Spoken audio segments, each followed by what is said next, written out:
Friends, अभी तक हमने सीखा कि लिटरेसी और फाइनेंशियल लिटरेसी में क्या डिफरेंस होता है, किस तरीके से अपने फाइनेंशियल नीड्स को इवेल्युएट करके हम अपने फाइनेंशियल गोल सेट कर सकते हैं और कैसे एक प्रॉपर बजट बनाकर हम अपनी सेविंग्स को ऑलमोस्ट 30% बढ़ा सकते हैं।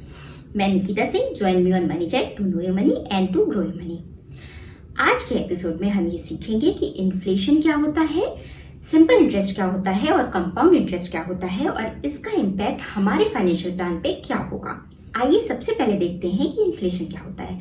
हम सबने अपनी मॉम्स को कहते हुए सुना है कि मेरी शादी के समय तो सोना 100 रुपए का था, 200 रुपए का था और 300 रुपए का था, और अगर मुझे पता होता कि महंगाई इतनी बढ़ जाएगी तो मैं काफी सोना उसी समय खरीद लेती। यही महंगाई जो है वो है inflation. Inflation is a factor which decreases the purchasing power of the money over a period of time. इस डेफिनेशन को ज्यादा आसानी से समझने के लिए हम कुछ एग्जाम्पल्स के थ्रू समझेंगे। चलिए उसी सोने के एग्जाम्पल से समझते हैं।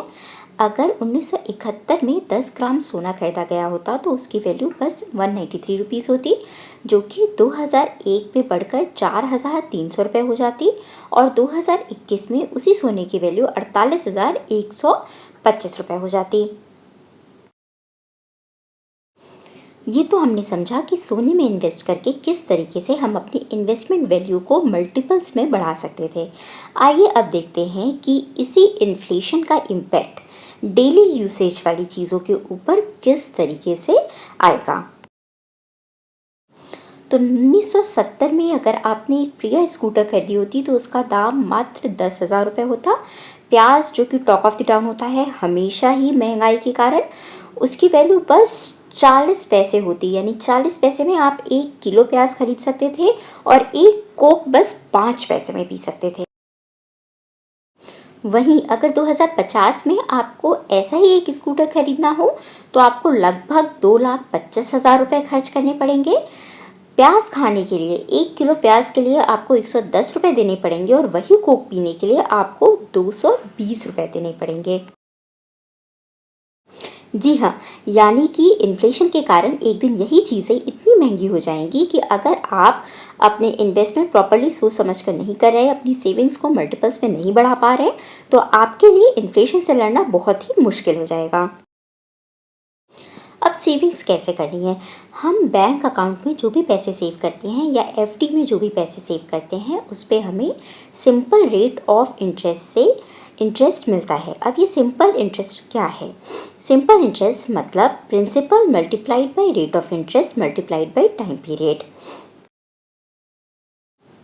यानी कि अगर आपने 100 रुपये अपने सेविंग अकाउंट्स में जमा किए जिसमें लगभग 4% रेट ऑफ इंटरेस्ट मिलता है, तो 2021 की 1 जनवरी को जमा किए गए ये 100 रुपये 31 दिसंबर को 104 रुपये हो जाएंगे और यही पैसे 2031 के 31 दिसंबर को 140 रुपये हो जाएंगे।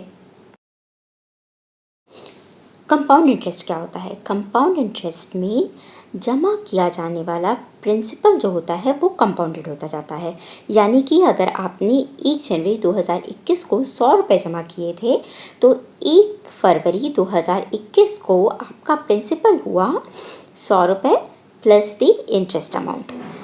अब समझते हैं एक सिंपल एग्जांपल लेके कि इसका इम्पैक्ट पैसे पे कैसे आएगा।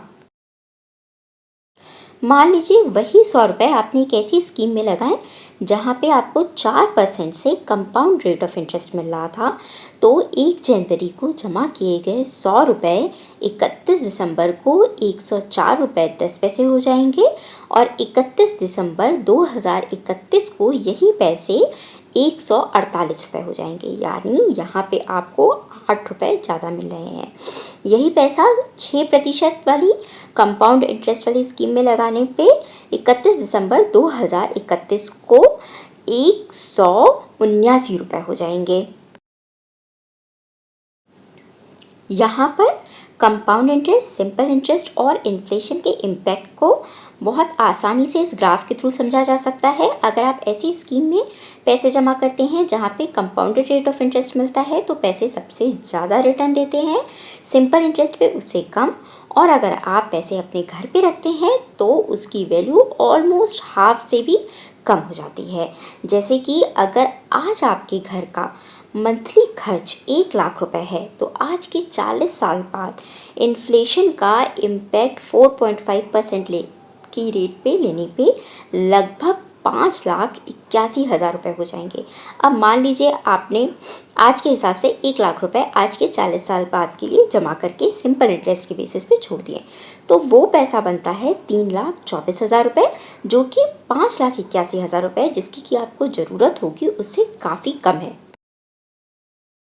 लेकिन यही पैसा अगर आप एक ऐसी स्कीम में लगाते हैं जहाँ पे आपको 5.6% कंपाउंडेड रेट ऑफ इंटरेस्ट मिलता है, तो 40 साल बाद यही 1 लाख रुपए आपको 8,84,212 रुपये मिलेंगे, यानी कि 5,81,636 रुपये से काफ़ी ज़्यादा। इसका मतलब हुआ आप इन्फ्लेशन को कर्व कर सकते हैं या फिर फाइट कर सकते हैं, यानी कि आपकी सेविंग्स उस समय का खर्च चलाने के लिए सफिशिएंट होगी। तो इन्वेस्टमेंट हमेशा सोच समझ के कीजिए। इन्वेस्टमेंट में रेट ऑफ रिटर्न ऐसा होना चाहिए जो आपकी इन्फ्लेशन से फाइट कर सके। तो इस तरीके से आज हमने सीखा कि इन्फ्लेशन क्या होता है, सिंपल इंटरेस्ट क्या होता है और कंपाउंड इंटरेस्ट क्या होता है। उससे ज़्यादा इम्पॉर्टेंट हमने ये समझा कि इन्फ्लेशन, सिंपल इंटरेस्ट और कंपाउंड इंटरेस्ट का हमारे फाइनेंशियल प्लान पे या हमारे मनी पे क्या इम्पैक्ट आएगा। तो कोई भी फाइनेंशियल प्लान बनाते समय हमें न सिर्फ इंस्ट्रूमेंट की सेफ्टी का ध्यान रखना है, यानी कि हमारे पैसे वहाँ कितने सेफ है ये देखना है, बल्कि हमें ये भी देखना है कि वो हमें कंपाउंडेड रेट ऑफ इंटरेस्ट देते हैं या नहीं देते हैं, क्योंकि बस सिंपल रेट ऑफ इंटरेस्ट से रिटर्न अचीव करने पर हम इन्फ्लेशन को कर्व आउट या इन्फ्लेशन के साथ फाइट नहीं कर सकते हैं। जैसा कि हमने लास्ट स्लाइड में देखा कि इन्फ्लेशन का इम्पैक्ट सिंपल इंटरेस्ट से ज़्यादा होता है। इसके लिए हमें ऐसे इंस्ट्रूमेंट सेलेक्ट करने हैं जो कि हमें कंपाउंडेड रेट ऑफ इंटरेस्ट से रिटर्न दें। आने वाले एपिसोड्स में हम सीखेंगे किस तरीके से प्रॉपर फाइनेंशियल प्लानिंग करके एक प्रॉपर फाइनेंशियल प्लान अपने पर्सनल फाइनेंस के लिए बनाकर हम अपने फाइनेंशियल गोल्स अचीव कर सकते हैं। सबसे पहले हम सीखेंगे कि इमरजेंसी फंड क्या होता है, इसे क्यों बनाए और कैसे बनाए। उसके आगे हम सीखेंगे इंश्योरेंस कैसे लेना चाहिए, हेल्थ कवर कौन सा ले, चाइल्ड एजुकेशन प्लान कैसे करें, इन्वेस्टमेंट्स कैसे करें, और सब कुछ करके हो जाए तो लीजर्स ऑफ लाइफ के लिए कैसे प्लान कर सकते हैं। अगर आपको हमारे वीडियो यूज़फुल लगते हैं तो please like, share and subscribe.